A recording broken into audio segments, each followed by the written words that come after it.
Oh man, I do love me some sci-fi, especially movies. This is a good sci-fi movie, and so is this one, and so is this one, and so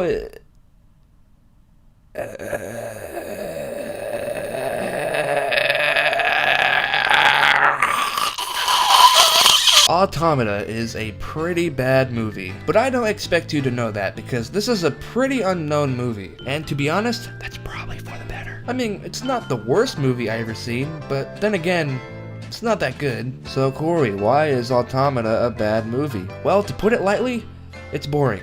It's really boring. The reason why I think this movie is boring is not because I have a short attention span and I think these types of movies are boring, because some of my favorite movies of all time can be considered boring as hell. No. The reason why this movie's boring is because of the pacing.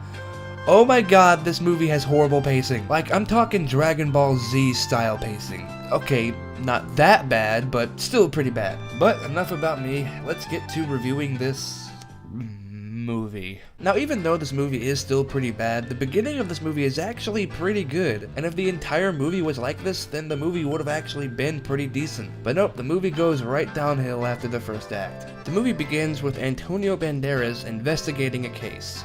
All I told him was brush him. Brush Charlie. He was a good dog.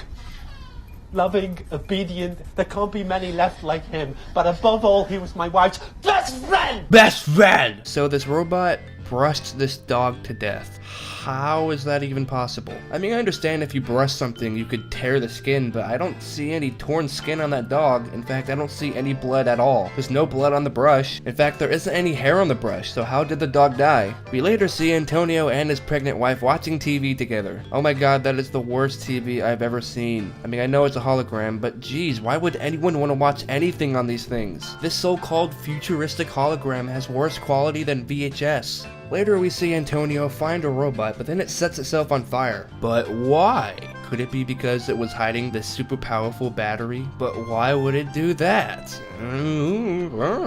By the way, this is how Antonio Banderas talks throughout the entire movie. We found this battery in your hands. I don't know if this is how Antonio Banderas talks in real life, but that is one sexy ass voice. It doesn't matter anyway because he makes the robot cry. Later, Antonio teams up with the guy from American Horror Story. Yeah, I crank up once in a while. We all do over here, but I know the limits. And I definitely know the difference between a clunker welding a pipe and another one welding his fucking leg. He's talking about the beginning of the movie if you don't know. Fucking cripple. Get out of the road! Your wish is my command, sir. Move! Fucking animals. Freaking animals always crossing the damn road. Does there always have to be that one guy that just hates robots for no reason? Later on, they both go to see a sex bot, and You ask. She obeys.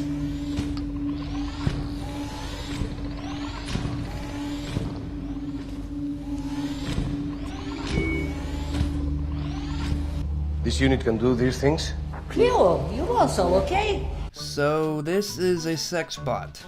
I'm finding that pretty hard to believe, because this sex bot looks absolutely nothing like it should. In reality, this sex bot would look more like a sex doll. You know, those things that actually look like real humans? This thing just looks like a normal robot. I mean, it has a face, but still. Also, the mouth doesn't open, which is a pretty big flaw if you're making a sex bot. If you're making a sex bot, the first thing you should do is make the mouth open and close, for obvious reasons. Well, at least it has a butt.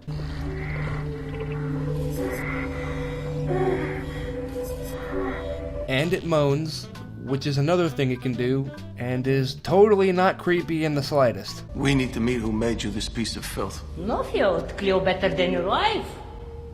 I don't have a wife anymore! Well, isn't that subtle? I don't have a wife anymore because she was killed by a robot, and that's why I hate robots. Ah! Whatever happened to good writing?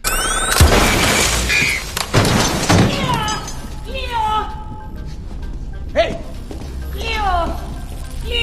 Clea! Later, Antonio goes to see this scientist, inventor, I don't know, I'm not really paying attention that much, to try to find out what's up with this nuclear battery. You're here today trafficking in nuclear goods because a long time ago a monkey decided to come down from a tree. Transitioning from the brain of an ape to your incredible intellectual prowess took us about 7 million years. Blah blah blah, evolution, the human mind, robots are getting smarter. This is pretty much the same thing you've heard in almost every cyberpunk movie that has robots. The scientist installs the nuclear battery in the robot and then it gets super duper smart and it forms a conscience. Kind of, maybe, I don't know. She crawled all the way here by herself, and now it's taken her an hour and 10 minutes to attach a brand new leg. Took me years to know how to do that. It took you years to figure out how to fix a robot leg? Oh man, this is a huge scientific breakthrough. Nothing could possibly go... Ah, shit.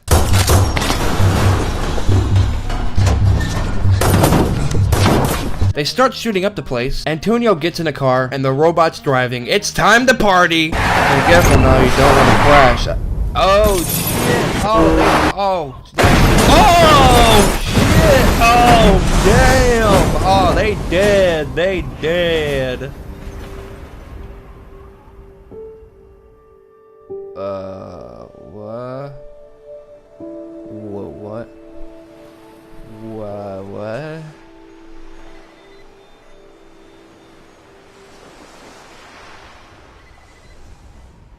Oh. I don't get it. Antonio got knocked out, and now the robot has to carry his ass around. But then these robots come out of freaking nowhere, and they all start carrying his body to God knows where. And this is the part of the movie where the pacing just takes a nosedive. Like seriously, it gets really boring beyond this point. The rest of the movie is just Antonio in the desert and him complaining about it the whole time. Meanwhile, his wife goes into labor, and these guys are talking about him, probably as bored as I am. You know what happens once that is altered? Two of them then try to alter a third one.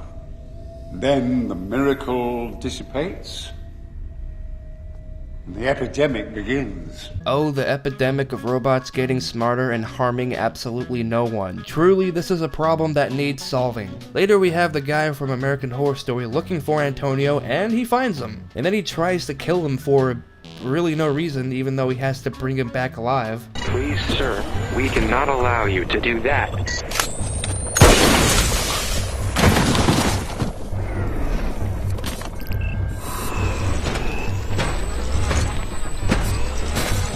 Please, sir, we cannot allow you to do that.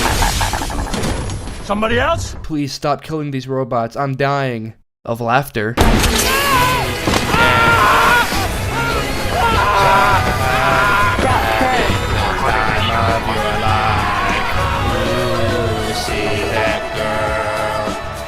That scene, digging the dancing queen. Later, they finally arrive at this abandoned place. I don't know. Oh my god, it's another robot. Who are you? Antonio finally realizes that he's pretty much boned. And then the robots start building something. Hopefully something cool, because this movie's getting really boring. Time to start drinking. Oh yeah. 1, 2, 3, 4. 1, 2, 3. Come on, Cleo. La mer les aberrations. You know, this is actually a pretty nice scene. Okay, the moaning makes it a little weird, but okay, as long as it doesn't... Do you love me, Jack? Well, yep, it just got weird. Break it up, you two. Later, the robots are finally finishing whatever the hell they were building. I wonder what it is. It's probably the coolest, most creative, or it's just this thing. Whatever the hell it is. They never explain what it is or why they built it in the first place, so...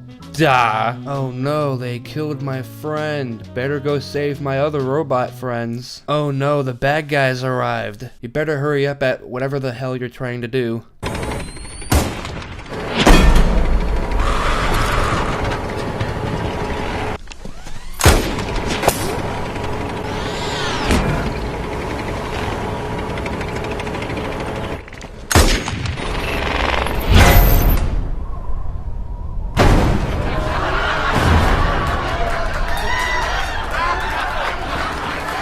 now they're looking for Antonio because, well, actually I don't know why. I guess I haven't been paying attention. They even have his wife, so now it's personal.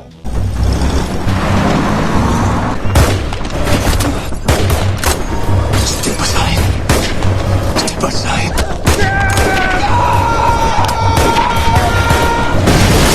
Oh yeah, don't get out of the way or anything. It's not like you could die. A lot of bullshit happens and this guy gets pushed over the edge. Long live the king.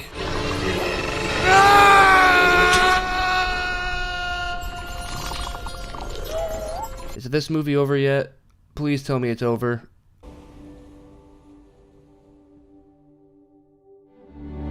Oh, thank God. So that was Automata, and in the end, is it really that bad? Well, I've definitely seen a lot worse movies in my time, but this movie stuck out to me for some reason. I don't know why it stuck out, but it did for some reason. But we must ask a question. Did we learn anything? Nah, not really.